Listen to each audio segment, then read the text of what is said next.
My mom always told me to never talk to strangers online. I honestly don't see the harm in having a couple of friends. It's like having a pen pal when you were in elementary, right? Well, I learned the hard way that's not entirely true. I had this one friend, let's call him Bill. I met Bill through an app called Whisper. He was about 18 to 20, according to the age on his account. I remember I posted a Whisper, and about 3 minutes later I got a chat saying, "Hey." At that moment I thought, well, what could go wrong? It's not going to hurt if I talk to him. So for about 20 minutes we were talking, getting to know each other. He even sent me a picture of himself, or what he wanted to seem to look like. We swapped Skype usernames and talked on there. He seemed to see my messages as soon as I sent them. Of course I passed it off as him being friendly. We had normal conversations. We would talk about what happened that day, what we wanted in life, what we loved. This persisted on for about 5 months. We became closer, and I even developed feelings for him. He seemed to have the same likings as me. Not only that, but Bill was so nice and generous. I was studying one evening for an important test.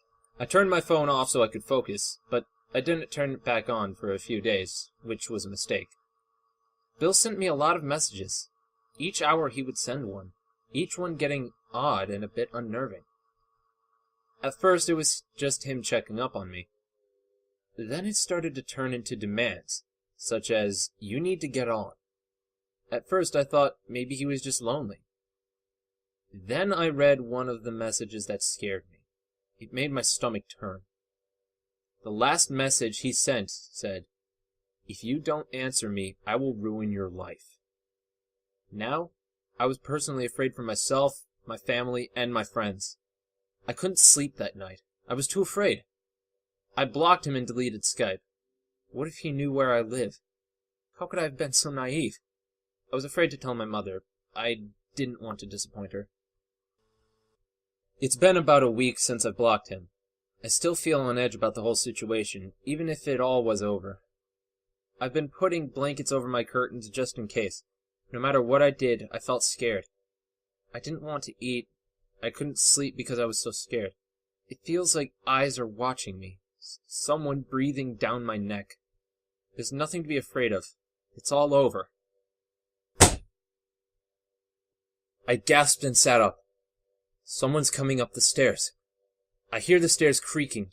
It can't be my mother. She's asleep.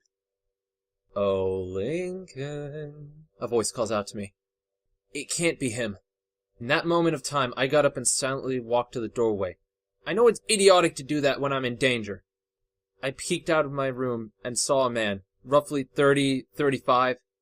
He's slowly walking towards my room, as if he's giving me a chance to escape. I hurried back to my bed and grabbed my phone, dialing 911. I told the operator everything, literally everything. I turn around and see him. His tall, bulky figure, nasty teeth, and a rugged face. He's holding a machete, shaking. "You never got back to me. I missed you, Lincoln." I sit there staring in his cold, dead eyes, shaking in fear. He resembles an enraged bull. He swings the machete at me, leaving a deep cut on my cheek. I yell out in pain. "Lincoln?" I hear my mother say as she approaches my door. The man jumps out of my window and leaves off into the darkness. The police were not able to identify who the man was. They say he didn't have any records. Nothing. A year later, I'm still terrified from what happened. I've not used Whisper since, or any app. People hide who they are to gain trust and ruin your life. Never again will I fall for that.